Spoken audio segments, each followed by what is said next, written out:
D'accord. Avant de pouvoir donner des conseils précis sur le choix d'un conseiller, il faut d'abord faire un survol rapide des différents modèles d'affaires qui existent dans ce domaine. Il faut préciser ici que je ne parle pas des coachs financiers qui sont là pour vous motiver et vous aider à rester sur la bonne voie, même si plusieurs d'entre eux font un excellent travail. Ici, je parle de personnes ou d'équipes qui offrent des plans financiers complets, planification fiscale, planification successorale, analyse des besoins d'assurance, gestion des flux de trésorerie, conseils pour le revenu de retraite, etc. Il y a vraiment, c'est une grosse simplification, mais il existe essentiellement trois modèles d'affaires qui offrent ces services aux Canadiens. Ces modèles se distinguent par la façon dont le conseiller est rémunéré. Le premier, c'est le modèle à honoraires seulement, qu'on appelle maintenant souvent le modèle conseil seulement. Vous payez des honoraires et on vous remet un plan complet. Les forces de ce modèle, de votre point de vue, sont les suivantes. D'abord, pas de parti pris. On ne vous vend rien. Ensuite, les pros communiquent super bien car le début repose sur la discussion. Enfin, leurs tarifs sont très abordables. Facile à dire pour moi puisque c'est votre argent, hein? Mais pour quelques milliers de dollars, franchement, j'ai été impressionné par plusieurs de ces plans, vraiment exceptionnels. Les faiblesses du modèle? Eh bien, le principal point faible, c'est que la mise en œuvre du plan reste entre vos mains. Soyons honnêtes, il se peut que ça finisse simplement dans un tiroir. Maintenant, certaines firmes commencent à régler ce problème en vous référant à des acteurs du secteur en qui elles ont confiance et habituellement sans recevoir de commission, ce qui leur permet de rester impartiales. Et plusieurs firmes américaines offrent maintenant d'excellents tutoriels en ligne pour montrer comment quelqu'un peut faire ça lui-même ou elle-même. On va voir plus de ça au Canada bientôt. C'est probablement déjà le cas. Le deuxième modèle, c'est l'approche basée sur l'actif suggestion ou AUM. Ici, on vous facture un pourcentage de vos dollars investis chaque année pour divers services offerts par le conseiller.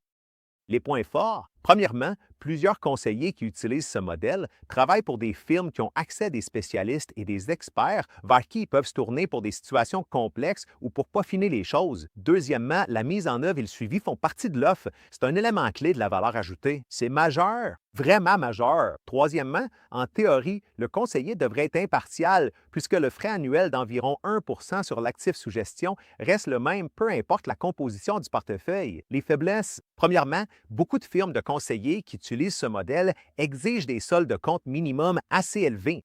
Vous pouvez aimer ce modèle, mais lui il ne vous aimera peut-être pas, du moins pas encore. Deuxièmement, quand ce modèle a commencé à prendre de l'ampleur au Canada, honnêtement, je me suis souvent gratté la tête en voyant ce qui se passait. Souvent, la performance des placements était, pour être franc, vraiment peu impressionnante. Les données officielles confirment cette observation. Peu de comptes que j'ai vus arrivaient à suivre les rendements moyens du marché en général. En plus, beaucoup de conseillers n'offraient aucun vrai service de planification financière, de planification successorale, de planification de la retraite, etc. J'ai pas vu beaucoup de mauvais plans, mais j'en ai vu énormément qui n'avaient tout simplement pas de plan. Hey, bonne nouvelle! Il y a eu une énorme amélioration dernièrement. Énorme. Beaucoup de gens utilisent ce modèle et y offrent ces services professionnellement. Alors, pourquoi y voir encore une faiblesse? J'aurais dû dire une faiblesse potentielle. Il faut que vous trouviez un conseiller qui fait partie de cette nouvelle génération, un conseiller qui offre vraiment un ensemble complet de services.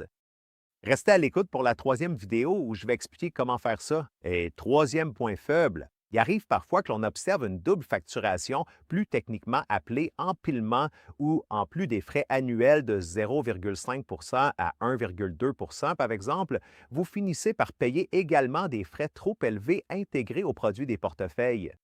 Un bon ami à moi m'a envoyé ses coordonnées le mois dernier. Oui, 1 mais plus certains fonds communs de placement à frais élevés. Aïe! Sur une partie de cet argent-là, il payait 3,5 par année. Ne faites surtout pas ça. Le dernier modèle, c'est celui qui a historiquement dominé le marché canadien, la rémunération à la commission. C'est assez simple à comprendre. Ce modèle a deux gros inconvénients. Premièrement, il y a évidemment un fort potentiel de conflit d'intérêts. Un produit qui verse une grosse commission peut être choisi justement pour cette raison. Deuxièmement, même avec des produits sélectionnés de façon appropriée, le coût en pourcentage peut être extrêmement élevé au point d'avoir un réel impact sur les rendements et donc sur les soldes futurs. Fait que intéressant, je suis plus compréhensif que la plupart envers la situation dans laquelle se retrouvent les compagnies et les conseillers qui utilisent ce modèle. S'ils vendaient seulement des produits à faible coût, souvent, il ne serait pas d'argent, non? Même avec des produits qui offrent des commissions à pourcentage plus élevés, il arrive qu'ils ne fassent pas grand-chose parce que les montants en jeu sont assez faibles. Ça rend difficile de justifier d'un point de vue d'affaires l'offre d'une planification financière complète parce que ça demande beaucoup de temps et d'efforts et que beaucoup le font tôt. C'est facile de critiquer dans ce cas-là, mais je comprends. Ça reste des entreprises. Elles doivent faire du profit. Les plateformes d'investissement qui sont apparues dans les 10 dernières années, et bien sûr les LLM, jouent maintenant un rôle de plus en plus important comme concurrent en comblant le vide pour certains. Beaucoup de jeunes préfèrent maintenant gérer leurs finances eux-mêmes au lieu de payer des frais élevés. Ils lisent des livres comme Le Barbier riche, j'ai entendu dire qu'il est excellent, c'est Mo qui me l'a dit. Maintenant, point final important sur ce modèle. Il y a certainement d'excellents planificateurs ou conseillers qui utilisent ce modèle. Le fait qu'il y ait un risque de conflit d'intérêts ne veut pas dire que tous les professionnels y succombent. Beaucoup ne le font pas. De plus, certains proposent des plans complets car ils établissent une relation à long terme avec un client et pensent pouvoir évoluer ensemble. Ils investissent ce temps-là. Il y a quelques années, j'ai vu 2 plans de la même femme utilisant ce modèle, le sud-ouest de l'Ontario, puis ils étaient très bien réalisés. Mais mince alors, j'aimerais vraiment que les frais intégrés soient bien moins élevés. D'accord. Comment choisir le planificateur conseiller qui nous convient le mieux? Quel conseil incroyable Barbie a-t-il à offrir? Des réflexions profondes, des conseils qui changent la vie? Restez à l'écoute. La troisième vidéo s'en vient bientôt.